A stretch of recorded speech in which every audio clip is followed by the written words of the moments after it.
O grupo de trabalho criado para debater a violência nas escolas deve concluir em 30 dias o relatório final. Ontem, o ministro da Justiça, Flávio Dino, prometeu notificar as redes sociais para que as plataformas monitorem de forma ativa as ameaças de ataques. Informação com Márcio Rocha. O governo federal vai trabalhar para que as empresas de tecnologia possam ser responsabilizadas criminal e judicialmente por não combaterem as ameaças e a apologia à violência nas escolas brasileiras que foram registradas nas plataformas digitais.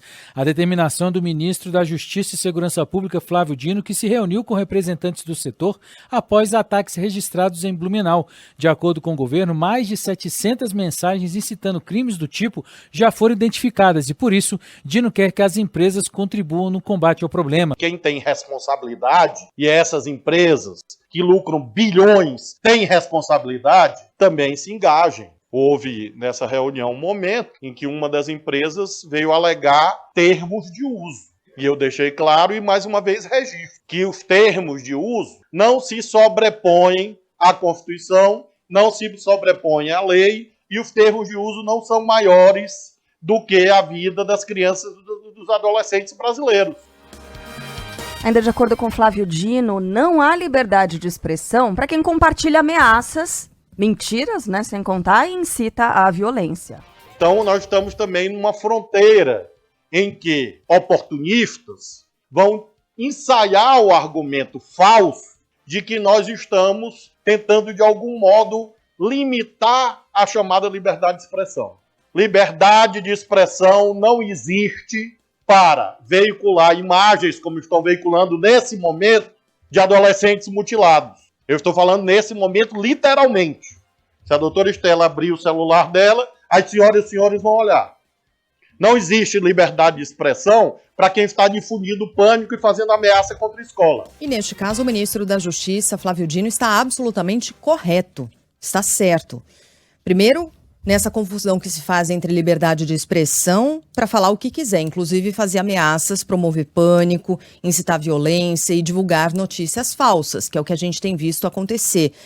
Gerando pânico, principalmente. Acho que essa é uma questão muito importante, porque ontem a gente teve uma enorme onda de boatos, supostas ameaças, causando muita apreensão em pais e mães de alunos. Muitos, inclusive, deixaram de levar os seus filhos às escolas. A Elaine Freires acompanhou esse assunto muito de perto aqui junto aos nossos ouvintes e traz agora as informações. Bom dia, Elaine. Bom dia, Sheila. A situação é muito semelhante no dia de hoje. Desde as primeiras horas da manhã, aqui pela Central de Ouvintes Ricardo Boechat, em São Paulo, a gente acompanha relatos em todo o país de familiares apreensivos, enviando prints de conversas de WhatsApp, outras redes sociais, vídeos em redes como TikTok também, de familiares informando sobre ataques, conversas, boatos, muitas fake news e, claro, apreensão não só dos familiares, mas dos filhos, né? Neste momento a gente acompanha ainda os relatos de familiares que no dia de hoje, após o feriado prolongado da Páscoa, ainda nos procuram para relatar, que ainda estão apreensivos, se deixam ou não os filhos na escola no dia de hoje. Algum aluno escreveu lá no banheiro ontem que hoje ia ter um ataque na escola. Ela pediu para não ir hoje e a gente hoje não mandamos ela para a escola. A escola enviou, informando que ficou sabendo via redes sociais que estava previsto um massacre. A escola informou que solicitou por precaução, porque não sabia se era verdade, reforço policial e fez um boletim de ocorrência. Porém, nós ficamos com muito medo disso e minha filha hoje ela não foi para a escola, ela não conseguiu dormir direito essa noite. Meu filho no final de semana recebeu, eu vi uma postagem. Queria ter ataque, porém a gente mandou ele para a escola, claro, com mais segurança. Chegou lá, a escola tinha mais viaturas realmente. Em São Paulo, a Band News FM questionou a Secretaria de Segurança Pública, já que foram centenas de relatos, de mensagens, de dúvidas, de questionamentos, um trabalho muito intenso aqui em São Paulo, que a gente ficou checando com várias escolas, cobrando o Estado, e a informação é o seguinte, em São Paulo, a Secretaria de Segurança Pública diz que acompanha todas as situações que envolvem ameaças, que faz trabalhos de prevenção. A pasta disse ainda que as unidades de ensino devem registrar boletim de ocorrência diante de qualquer anormalidade para que seja aberto um processo de investigação. Esse procedimento é padrão em São Paulo e serve também para as demais secretarias de segurança pública, para as demais escolas em todo o país. Então, quando uma escola se sente ameaçada, deve abrir um boletim de ocorrência. Esse é um procedimento padrão. Além disso, em São Paulo, a Polícia Militar informou que existem 566 agentes atuando em torno das escolas paulistas, também com rondas escolares. A Secretaria Estadual de Educação em São Paulo informou que as escolas da rede estadual estão atentas aos comportamentos dos estudantes e faz uma escuta ativa, ou seja, abre o diálogo. E diante também das dúvidas, né, muitos pais nos procuraram ainda nesta manhã, a orientação geral dos educadores é se respeitar a vontade do menor, da criança, e abrir o diálogo. Então, ouvir, respeitar também o desejo, escutar a criança quando ela está eventualmente vulnerável ou angustiada neste momento, em meio a tantos boatos que correm em todo o país. Sheila. E ontem a gente cobrou aqui as autoridades numa resposta mais rápida, mais ágil, né? Porque fake news, notícias falsas circulam muito rapidamente. Não dá para responder a isso com lentidão. Tem de responder com rapidez, com agilidade e com firmeza, né? E com orientação, que é isso que a gente está falando agora, né? Mas precisa ser rápido, precisa ser ágil. E a gente mantém a pergunta no ar. Quando essas empresas que servem de plataforma para esses conteúdos serão responsabilizadas? Porque elas se colocam aí na posição de plataforma de uma rua, né? Que não pode se responsabilizar pelos acidentes que nela acontecem. Esses dias o OINEG fez essa associação, achei perfeito. Ela se coloca como uma rua, onde o que acontece não é da minha conta, eu sou apenas uma rua. Mas não é, a gente está falando de crimes que acontecem nessas plataformas. E sim, as empresas precisam ser responsabilizadas. Veículos de comunicação profissionais o fazem com responsabilidade, divulgam conteúdos com responsabilidade, com verificação dos fatos, não permite que determinados conteúdos cheguem às pessoas. É preciso saber que freios essas redes vão colocar. Não dá para TikToker continuar por aí no ar promovendo pânico, promovendo ameaça, incitando violência das pessoas. Não dá, porque na hora de fazer bilhões, os conteúdos importam, né? Fazer bilhões de reais, aí o conteúdo importa. Quando é para ser responsabilizado, o conteúdo não importa, não dá para ser essa conta, né? Bom, quando a gente pega essa analogia muito boa mesmo do OINEG e junta com a do Hélio Gaspari, aí fica perfeito. O Hélio Gaspari, já disse aqui, repito, apontou que quando uma quadrilha de roubos a bancos utiliza sempre o mesmo carro alugado para realizar os seus assaltos, obviamente a montadora não pode ser responsabilizada por isso, né? Se o carro é um Gol, a Volkswagen não tem nada com isso. Agora, se esse carro é sempre alugado na mesma empresa locadora, e a locadora tem consciência de que ele está sendo usado para esse fim, ela tem a obrigação, sim, né, de avisar as autoridades. Por mais que isso afete os seus negócios, a sua liberdade de fazer negócios, ela tem a obrigação de avisar a polícia do que está acontecendo. O mesmo vale para essas empresas. Circulou no fim de semana um vídeo muito curto, de 8 segundos, em que aparece uma jovem asiática rindo com as amigas. É aquela coisa, quando você transforma a imagem em preto e branco e a coloca em câmera lenta, tudo fica meio assustador, né? Tudo fica meio com cara de deep web. É uma imagem inocente, mas quando você a trata da maneira correta, entre aspas, você consegue incutir medo nas pessoas por meio dessa imagem. E aí, em primeiro plano, uma lista de estados e cidades em que aconteceriam massacres nos próximos dias. E aí, massacre é escrito com números, substituindo as letras para que não caia nos filtros de controle das próprias empresas de redes sociais. O A vira um 4, o 3 vira um E, já viram isso, né? Uhum. É a maneira que as pessoas usam também para escrever palavrões, enfim, ou coisas que não devem ser escritas nas redes sociais. E aí tá lá bem especificado os estados em que isso vai acontecer: São Paulo, Rio de Janeiro, Bahia, Minas Gerais e as cidades, inclusive com o número de escolas que serão atacadas. Tudo isso foi tirado da cabeça de alguém. Tá? Não há nenhuma informação a respeito desse assunto. Nada, tudo isso é mentira.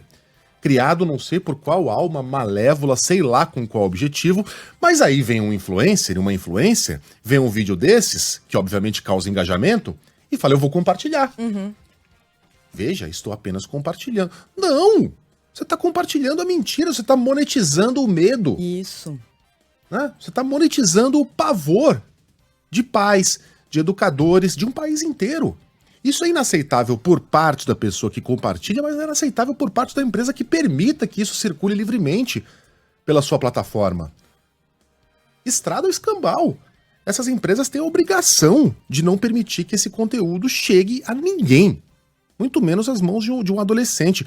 E você não permitir que determinadas palavras sejam publicadas é muito pouco, porque é muito fácil você burlar essa proibição. Troca-se o A pelo 4, troca-se o 3 pelo E, o E pelo 3 e pronto. Tá feito o estrago. Essa publicação, no intervalo de 10 horas, foi curtida 61 mil vezes. 18 mil comentários de adolescentes e pais apavorados no TikTok, dizendo que ataques aconteceriam entre o dia 10 e o dia 20 de abril. Alunos faltando nas aulas, pais sem saber o que fazer, um prejuízo incalculável.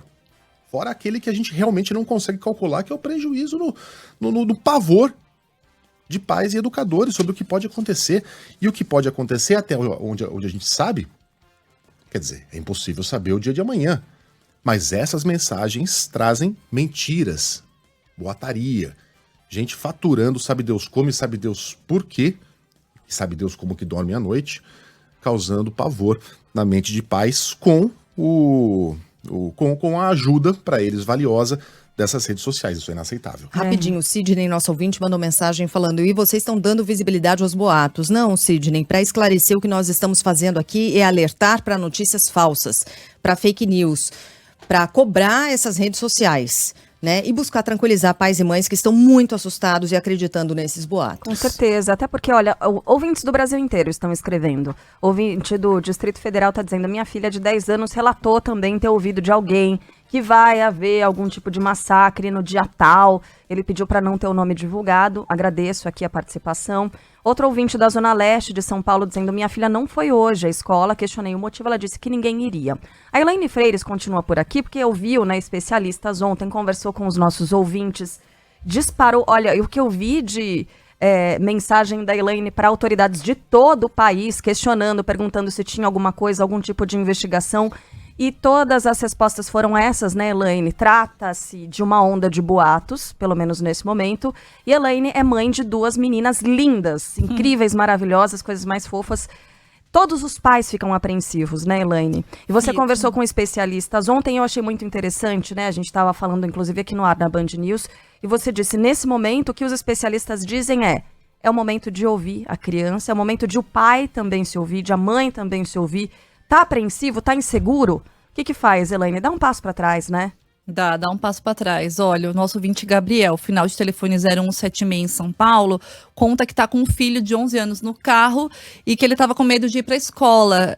Qual é a orientação, Gabriel, de um modo geral, dos educadores, dos especialistas? Abrir o diálogo e a escuta, né? Conversar com teu filho, respeitar a vontade dele, nunca minimizar, né, o medo de uma criança. Se ela está com medo, vamos conversar, vamos ouvir. Tudo bem, filho, hoje você vai ficar em casa, mas vai ficar por causa disso. O pai vai na escola, vai conversar com a direção da escola e, claro, cobrar também um diálogo da escola e uma orientação para que a escola também faça esse acolhimento para as crianças, porque todas, né, estão imersas aí utilizando redes sociais e recebendo conversas, grupos de mães também cobrando das escolas, creches, tanto privadas como públicas, um posicionamento, medidas de segurança. Então, tudo isso é a abertura do diálogo para que a criança seja escutada e para que a escola também ouça essas crianças acolhidas neste momento, neste retorno, já que muitos familiares também optaram, até em respeito às crianças, não mandarem nesses dias. Também é outro caminho que a gente está acompanhando também dos relatos dos familiares aqui que nos procuram na Band News. E a gente sabe que são crianças e adolescentes que não estão usando isso para matar a aula, né? Porque uma coisa é uma coisa, outra coisa é outra coisa. Digo Exato. Isso por crianças e adolescentes que eu conheço. Eles estão, de fato, bem ansiosos e inseguros. Obrigada, viu, Elaine? Só citando aqui a fala do professor de gestão de políticas públicas da USP, o Pablo Hortelado, nesse momento o importante é que os pais tranquilizem as crianças. O que os pais podem fazer é orientar as crianças, é lembrar desse dado estatístico. Embora isso esteja acontecendo, sejam casos muito graves, isso está acontecendo bem mais do que acontecia no passado, é muito pouco comparado com o número de escolas, mas é muito pouco mesmo. Nós estamos falando de 0,00, é uma incidência muito pequena, né, as chances disso acontecer na escola do seu filho. Na avaliação da psicóloga e colunista da Band News FM, Roseli Saião, é preciso uma união, né, da comunidade escolar, o que inclui pais, mães e responsáveis, para aumentar a sensação de segurança nos colégios. Seria muito importante que nós tivéssemos a oportunidade de um diálogo aberto, franco e democrático, onde eles se ouvissem e eles pudessem apoiar uns aos outros. Porque quando a comunidade se une, escola, no caso, escola e famílias dos alunos, a segurança fica um pouco maior, o sentimento de segurança, pelo menos.